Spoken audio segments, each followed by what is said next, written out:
नमस्कार, श्री स्वामी समर्थ. कसे आहात सगळे? स्वागत आहे तुमचं आपल्या एका नवीन ब्लॉगमध्ये. टायटल आणि थंबनेल बघून तर तुम्हाला समजलंच असेल हा व्हिडिओ कशा रिलेटेड आहे. मी नवीन खलबत्ता घेतलाय, दगडाचा आहे. दगडाचा जो नवीन खलबत्ता असतो त्याच्यामध्ये कच असते, त्यामुळे तो आपण तसाच वापरायला नाही घेऊ शकत. त्यामुळे तो नवीन खलबत्ता वापरण्यासारखा कसा करायचा, त्याच्यासाठी काय आपण करायचं ते सगळं तुम्हाला ह्या व्हिडिओमध्ये बघायला मिळेल. त्या व्यतिरिक्त त्याच खलबत्त्यामध्ये झणझणीत असा मिरचीचा ठेचा आणि सोप्या पद्धतीने आणि पटकन होणारी अशी लसूणची चटणी, जी जेवणाला सोबत असेल तर जेवायला 2 घास जास्तच जातात आणि भाजी नसेल तरी चालेल, अशा पद्धतीच्या दोन्ही रेसिपी आहेत. ते सगळं तुम्हाला बघायला मिळणार आहे. चला तर मग नवीनच आहे खलबत्ता, त्यामुळे ह्याच्यात तुम्ही बघू शकता. हे बघा, थोडी कच वगैरे असते, त्यामुळे नवीन खलबत्ता असेल तो आधी नीट वापरण्याच्या आधी बऱ्याचशा गोष्टी त्याच्यासोबत करून घ्यायच्या आणि नंतर मग तो वापरायला घ्यायचा. कारण नवीन असेल आणि तोच आपण वापरायला घेतला तर दगडाची वगैरे कच असेल ते आपण पण चटणी किंवा काही बनवू त्याच्यामध्ये जाते. त्यासाठी तो आधी छान धुवून घ्यायचा.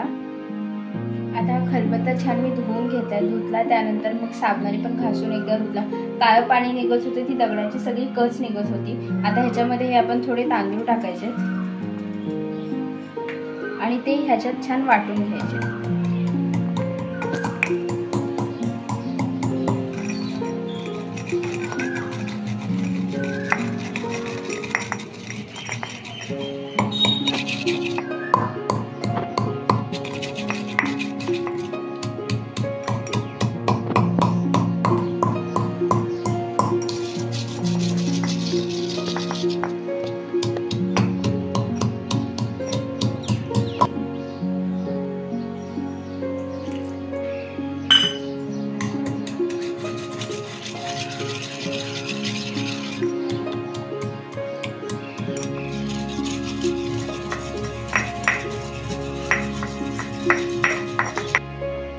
हे बघा, हे थोडंसं तांदूळ तुम्ही बघू शकता काळपट झाले की आता हे छान खलबत्त्याला सगळीकडून चोळून घेणार आहे.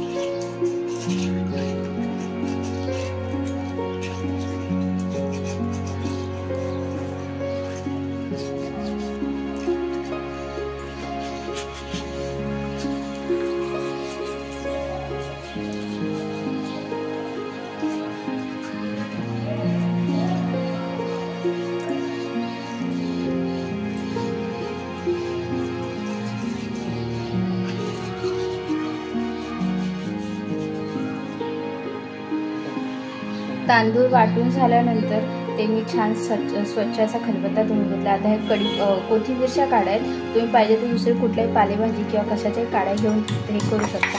आता त्या पण मी कुटून घेणार आहे.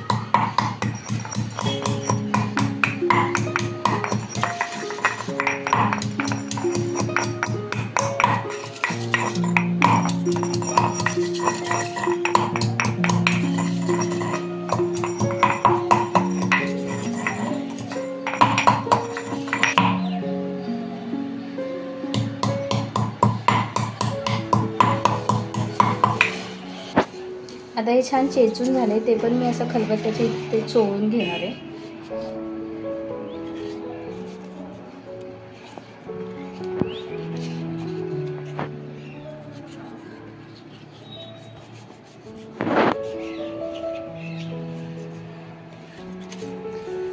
आता हे चोळून झाले मस्त असं.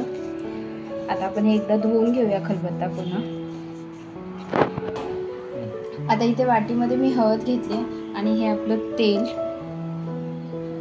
छान आता मिक्स करून घेते मी ते.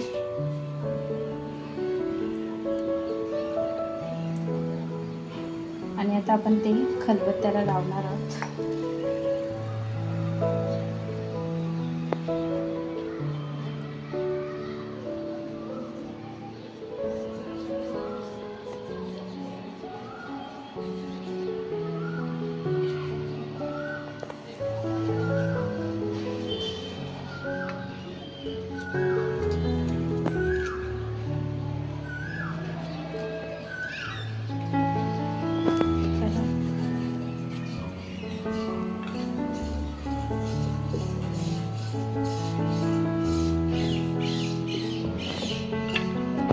आता हे छान मी हळद लावून घेतली आहे दोन्ही याला.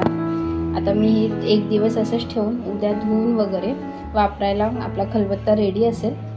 आणि हेला तेल लावल्यामुळे हे तेल ॲब्झॉर्ब करून घेईल रात्रभर वगैरे ठेवल्यावर. आणि मग हा छान असा काळा वगैरे दिसेल खलबत्ता आणि मग आपण ह्याला यूज करू शकतो.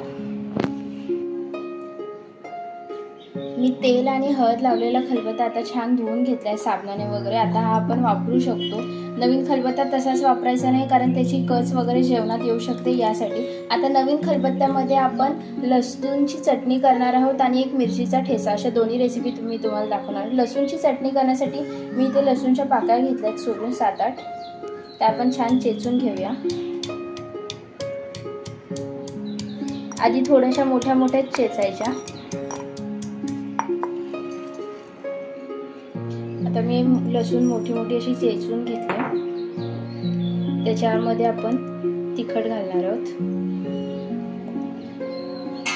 थोडासा गरम मसाला सुद्धा ऍड करा. मी आता हा घरचं तिखट, ह्याच्यामध्ये गरम मसाला आधीच मिक्स असतो म्हणून मी गरम मसाला नाही ऍड करते. आणि आता हे छान एकत्र असं कुटून घ्यायचं.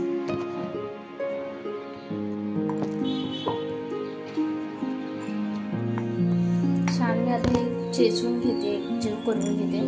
आता ही चटणी जर का आपण मिक्सरमध्ये लावली ना तर त्याची चव वेगळी लागणार. खलबत्त्यात कुटलेलं किंवा पाटा वरवंट्यात जेवण जे पण आपण मसाला वगैरे करतो त्याची चव खूप छान लागते. पहिल्याच्या काळी तर त्यावरच जेवण वगैरे बनवायचे, त्यामुळे त्याची चव खूप मस्त लागते आणि चवीमध्ये खूप फरक पडतो. ह्याच्यामध्ये कुटलं जातं आणि त्या मिक्सरमध्ये कसं कुठलाही पदार्थ आपण फिरवतो तर तो कट होतो, कुटला जात नाही किंवा बारीक फक्त ते कापून बारीक केलं जातं. आता आपण मातीच्या भांड्यामध्ये सुद्धा जेवण बनवतो, त्याची सुद्धा खूप मस्त अशी चव लागते. का तर त्याच्यामध्ये मातीची वगैरे चव उतरते. तसंच चुलीवरचं जेवण असतं. का ते चुलीवरचं जेवण छान लागतं, एकतर ते खूप हळू फ्लेमवरती शिजलं जातं आणि ती लाकूड वगैरे जळतं, त्याची चव एक त्याच्यात उतरते, त्यामुळे ते छान लागतं. तसंच हे दगडाचं सुद्धा आहे. ह्याच्यामध्ये आपण जे जेवण बनवतो ते छान लागतं. पहिले मिक्सर नव्हते, मिक्सर नसल्यामुळे ह्याच्यावरच पाटा वरवंटा नाही तसं खलबत्त्यातच वाटायचे. नंतर मिक्सर आले आणि आता पुन्हा लोक पाटा वरवंटा किंवा हे खलबत्ता वगैरे त्याच्याकडेच वळत आहेत. आणि जेवणात कसं भाजी वगैरे असेल ती आवडीची नसेल, सोबत खायला अशी चटणी छान अशी असेल किंवा ठेचा वगैरे असं काही तोंडी लावायला असल्या अजून 4 घास जास्त छान जातात. आता हे छान बारीक झाले. मी एक काढून घेते एका वाटीमध्ये. मस्त असा सुगंध येतो. आता हे जर का मी मिक्सरमध्ये केलं असतं ना एवढा छान असा सुगंध नसता आला. पाटा वरवंटा शेवटी जुनी गावाकडची पद्धती छानच असते, आपल्या शरीरासाठी सुद्धा चांगली असते. आता मी छान सगळं काढून घेते.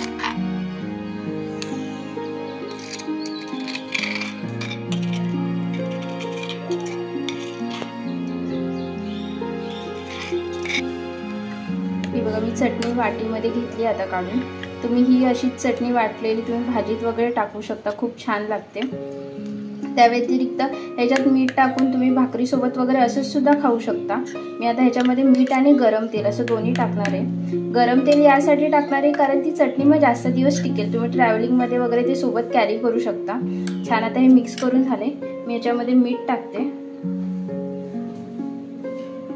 आता पुन्हा छान एकजीव करून घेते.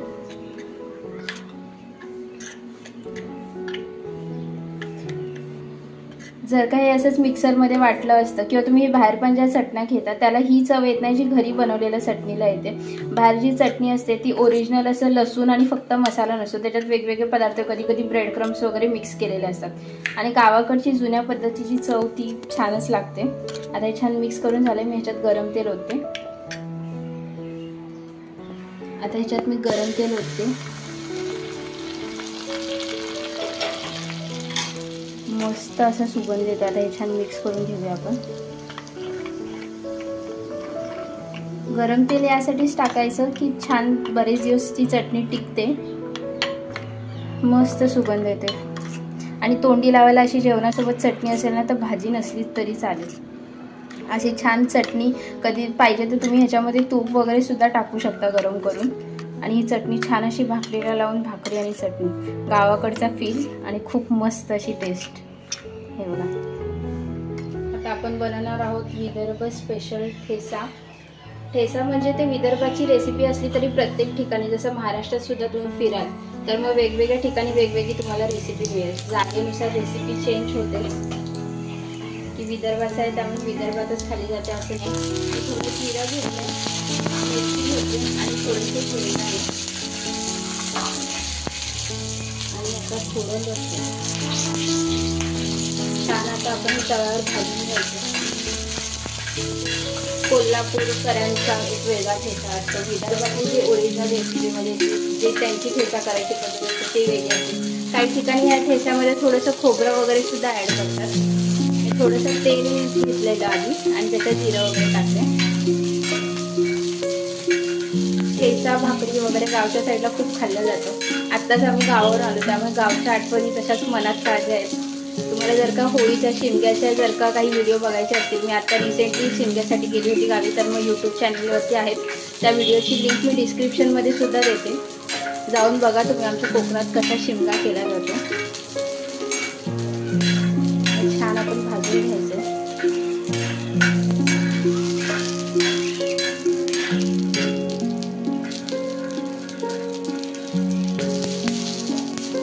ठेचा आता आपल्याला खायचं खूप तिखट खायची सवय असते. तुम्हाला तिखट आवडतं त्यामुळे मिरच्या पण तुम्हाला किती तिखट हवे त्यानुसार तुम्ही कमी जास्त करू शकता. ठेचा म्हटलं की तिखटपणा येतोच, पण काही काही जास्त स्पायसी नाही आवडत त्यामुळे ते कमी मिरच्या घेऊन सुद्धा करू शकतो. आणि हा ठेचा असा वाटलेला आपण ग्रीन चिकन किंवा काही करतो त्याच्यात सुद्धा आपण टाकून शकतो. छान चिकनला वगैरे पण चव येते. गावाकडे कसं सकाळची न्याहारी जी असते म्हणजे आपण जो नाश्ता म्हणतो, गावाकडे नाश्ता म्हणून काय भाकरी, ठेचा भाकरी किंवा चटणी भाकरी वगैरे असंच खातात. शेतावर जायच्या आधी छान पोटभर खाल्लं जातं. आपल्याकडेच आपण बिस्किट वगैरे खातो, पण गावाकडे छान अशी ठेचा भाकरी, चटणी भाकरी, लसूणची चटणी वगैरे असंच खाल्लं जातं.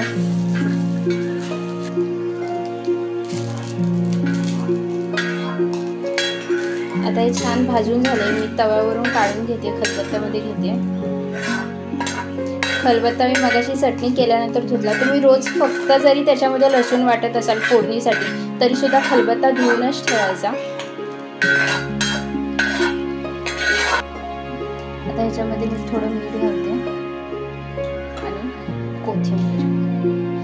कोथिंबीरमुळे एक छान वेगळी अशी चव येते. ठेचा जो आपण तो भाजून घेतलेला असतात मिरच्या वगैरे थोडंसं थंड होऊ द्यायचं आणि मग ठेचायला घ्यायचं.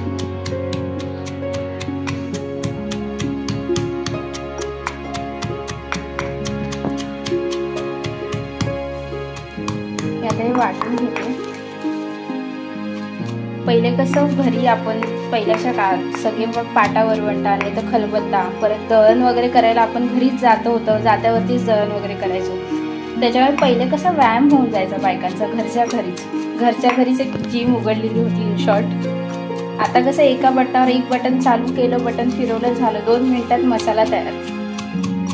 पण तेवढीच पदार्थाची चव ही वाटणामुळे खूप छान येते आणि ती पदार्थाची चव त्याच्यात उतरते वाटल्यामुळे. हा ठेचा आपण भाजीमध्ये वगैरे टाकून सुद्धा आपण भाजी करू शकतो. पहिले कसं ठेचा भाकरी वगैरे शेतकरी खायचेच खूप आवडीने. आजकाल वडापाव सोबत सुद्धा ठेचा भाकरी दिली जाते. आजकाल वडापावमध्ये सुद्धा ठेचा दिला जातो. पहिले कसा बेसिक वडापाव आणि ती वडापावची लाल सुकी चटणी आणि हिरवी चटणी ओली एवढंच द्यायचे. आजकाल बऱ्याच ठिकाणी ठेचा वगैरे पण दिला जातो. पहिले तर म्हणजे शेतकऱ्यांचं जेवण म्हणजे होतं ठेचा आणि भाकरी. मस्त असा सुगंध येतोय. तेल आपण थोडंच घ्यायचं कारण जे शेंगदाणे असतात ते जेव्हा कुठले जातात खलबत्त्यामध्ये तर शेंगदाण्याचं एक वेगळं तेल सुटतं. त्यामुळे आपण तेल थोडंच घ्यायचं. मस्त सुगंध येतो. हेच जर का मिक्सरमध्ये केलं असतं ना एवढा छान सुगंध नसता आला. शेवटी गावाकडची जुन्याच पद्धती.